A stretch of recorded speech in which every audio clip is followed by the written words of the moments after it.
అందరికీ నమస్కారం. ఈ రోజుతోటి బెంగాల్ ఎన్నికల ప్రచారం ముగిసింది. ఏప్రిల్ 29వ తారీఖున చివరి విడత పోలింగ్.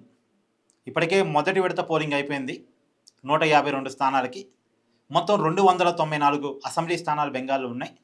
మిగతా స్థానాలకి బుధవారం నాడు పోలింగ్ జరగబోతూ ఉంది. ఇప్పటికే 4 రాష్ట్రాలకైతే పూర్తిగా పోలింగ్ అయిపోయింది. ఒక బెంగాల్లోనే చివరి విడత పోలింగ్ మిగిలింది. అది కూడా బుధవారం నాడు కంప్లీట్ అవుద్ది.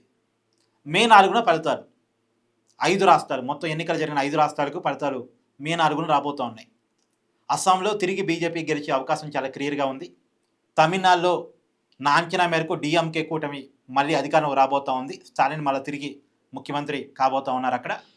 కేరళలో UDF versus LDF, Congress versus కమ్యూనిస్టుల మధ్య టగ్ ఆఫ్ వార్ ఉంది. ఎవరైనా గెలవడానికి అవకాశం ఉంది. టైట్ ఫైట్ ఉంది అక్కడైతే.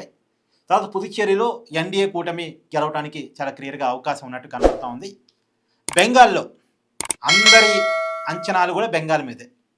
నేను గతంలో కూడా చెప్పాను, అంటే మోడీ గారికి, అమిత్ షా గారికి అయితే చాలా కాన్ఫిడెన్స్ ఉంది.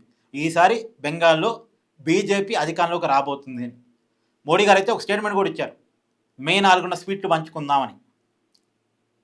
They are very clear, BJP అధికారంలోకి రాబోతుంది అనే అంచనాలు వాళ్ళు ఉన్నారు.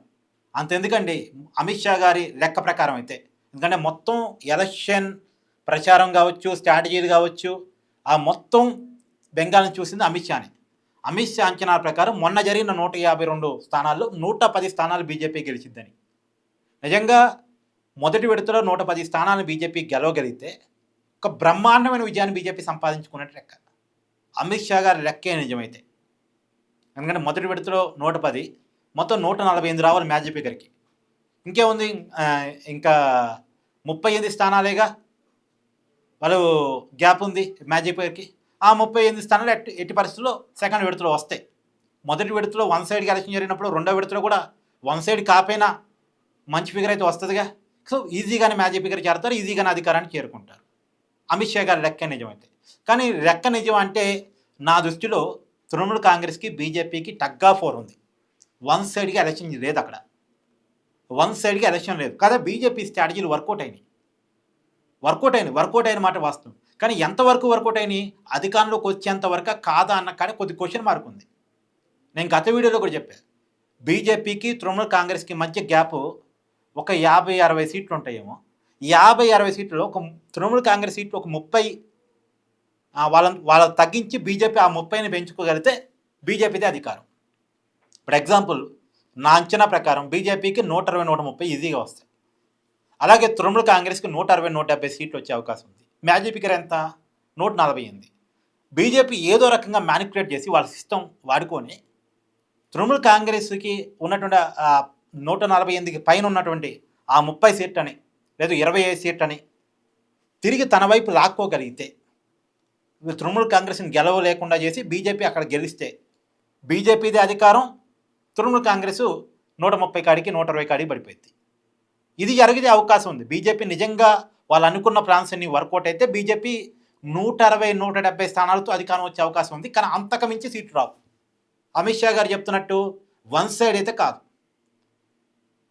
మేబీ 148కి పైగా ఒక 10-20 ఎగస్ట్రా వచ్చేమన్న అధికారం వస్తే బీజేపీ రావాలి తప్ప 200 సీట్లు రావటమో, అంటే మొదటి విడతలోనే 110 అంటే రెండో విడతలో కూడా ఒక 70-80 రావాలి లెక్క ప్రకారం. కానీ రావు, వచ్చే అవకాశం లేదు. కాకపోతే అధికారాన్ని సంపాదిస్తారంటే సంపాదించడానికైతే అవకాశం ఉంది. అధికారాన్ని సంపాదిస్తే చాలా గొప్ప బీజేపీ. అది కూడా అంత ఈజీగా ఏం లేదు. వన్ సైడ్కి ఎలక్షన్ ఏం లేదు. టగ్ ఆఫ్ వార్ నడిచింది తృణమూల్ కాంగ్రెస్కి బీజేపీకి మధ్య. ఇప్పుడు అంటే నా కోరిక వేరు, నిజం వేరు. మళ్ళీ ఇక్కడ బీజేపీ కార్యకర్తలు అట్ట అవుతారేమో. నేను కూడా అక్కడ బీజేపీ గెలిస్తేనే బాగుండు, తృణమూల్ కాంగ్రెస్ మరీ రౌడీజం అనుకుంటున్నాను నేను. కానీ నా కోరిక వేరు, నిజం వేరు. అక్కడ తృణమూల్ కాంగ్రెస్కి బీజేపీకి మధ్య టగ్ ఆఫ్ వార్ నడిచింది. అప్పటికి బీజేపీ చేయగలిగిన ప్రయత్నాలన్నీ చేసింది. నేను అలా చెప్తున్నాగా, బీజేపీ ప్రయత్నాలు వర్కౌట్ అయినాయి కాబట్టే కొద్దిగా బీజేపీ గెలవడానికి కూడా అవకాశం ఉంది అని చెప్తున్నాను నేను. గ్రౌండ్ లెవెల్లో బీజేపీ బాగా పనిచేసింది. అదొకటి. 86 లక్షలు సరిపేరుతో ఓటు తొలగించడం, ఓటర్లందరినీ కదిలించి 90% పైగా ఓటింగ్ పర్సెంటేజ్ని తీసుకురావడం. ఎప్పుడు భారతదేశ చరిత్రలో బెంగాల్ చరిత్రలో లేనట్టుగా 90% పోలింగ్ పర్సంటేజ్ మొదటి విడతలో సాధించబడటం, ఇవన్నీ అందులో మొదటి విడతలో కొద్దిగా బీజేపీ గెలవగలిగిన స్థానాలు ఎక్కువే ఉన్నాయి. ఇవన్నీ కారణాలు ఇచ్చే బీజేపీ బలపడిన మాట వాస్తవం. రెండోది ఆర్ఎస్ఎస్ సంఘ్ పరివార్ చేసిన పని బాగా వర్కౌట్ అయింది. ఈ కేంద్ర వర్గాలతో ఎలక్షన్ నిర్వహించడం కూడా బాగా వర్కౌట్ అయింది. చూడండి, మామూలుగా బెంగాల్ అంటే చాలా ఇన్సింటాం మనం, చాలా రగడ క్రియేట్ అయింది. కానీ ఈసారి ఏం పెద్దగా ఏం లేదు. ఏదో చిన్న చెదురుముదురు సంఘటనలు ఉన్నాయి తప్ప, అది కూడా మన ఆంధ్రాలో తెలంగాణలో పెద్దగా ఉండవు, ఆంధ్రాలో కొద్దిగా ఉంటాయి. ఆంధ్రాలో ఉన్నట్టు చెదురుముదురు సంఘటనలు ఉంటుంది తప్ప బెంగాల్లో ఉండే అంత హింస లేదు. అంటే యువతల పోలింగ్ ఏజెంట్ని కూడా బయట నెట్టేసి వన్ సైడ్గా పోలింగ్ జరుపుకునేటం అనేది లేదు ఈసారి బెంగాల్లో. కేంద్ర బలగాలు పెట్టి పకడ్బందీగా ఎలక్షన్ కమిషన్ ఎలక్షన్ నిర్వహించింది. పెద్దగా హింస లేదు మొదటి విడతకి. అయితే రెండో విడత చూడాలిగా లేదు. దీనివల్ల ఏమో బీజేపీ కూడా గెలవడానికి అవకాశం ఉందేమో అనిపిస్తుంది. మామూలుగా అయితే తృణమూల్ కాంగ్రెసే గెలవడానికి అవకాశం ఉంది. ఆ రియాలిటీలో గ్రౌండ్ సర్వే ప్రకారం తృణమూల్ కాంగ్రెసే గెలవడానికి అవకాశం ఉంది. కానీ బీజేపీ నిర్వహించిన స్ట్రాటజీలు, పోల్ మేనేజ్మెంట్ అది వర్కౌట్ అయితే బీజేపీ గెలుపు అవకాశాలు చాలా క్లియర్గా ఉన్నాయి, లేవని కాదు. అందులో బీజేపీ గతానికంటే భిన్నంగా దేశంలో ఏ రాష్ట్రంలో లేని విధంగా ఎన్నికల హామీలు ఇచ్చింది. తృణమూల్ కాంగ్రెస్ కంటే ఎక్కువ హామీలు ఇచ్చింది. ప్రతి మహిళకి నెలకు 3,000 ఇస్తామన్నారండి.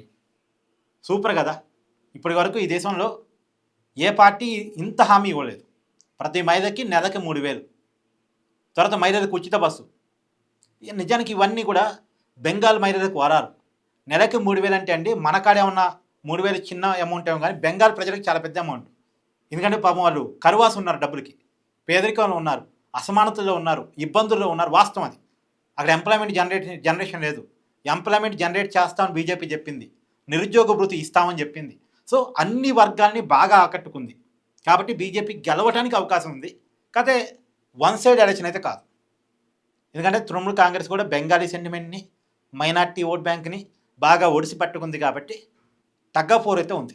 టగ్ ఆఫ్ వార్ ఉంది అనేది మాత్రం నేను పక్కా చెప్తా. వన్ సైడ్ ఎలక్షన్తో ఏదో పెద్ద ఎత్తున అమిత్ షా గారు చెప్తున్నట్టు 200 సీట్లతో బీజేపీ గెలవడం అయితే లేదు. చూద్దాం ఏం జరగబోతుందో. ఏప్రిల్ 29వ తారీఖు తర్వాత, ఆ రోజు ఈవినింగ్ రెండో విడత పోలింగ్ కూడా అయిపోయిన తర్వాత అక్కడ వచ్చిన సినారియో బట్టి మనం మాట్లాడుకునే ప్రయత్నం చేద్దాం.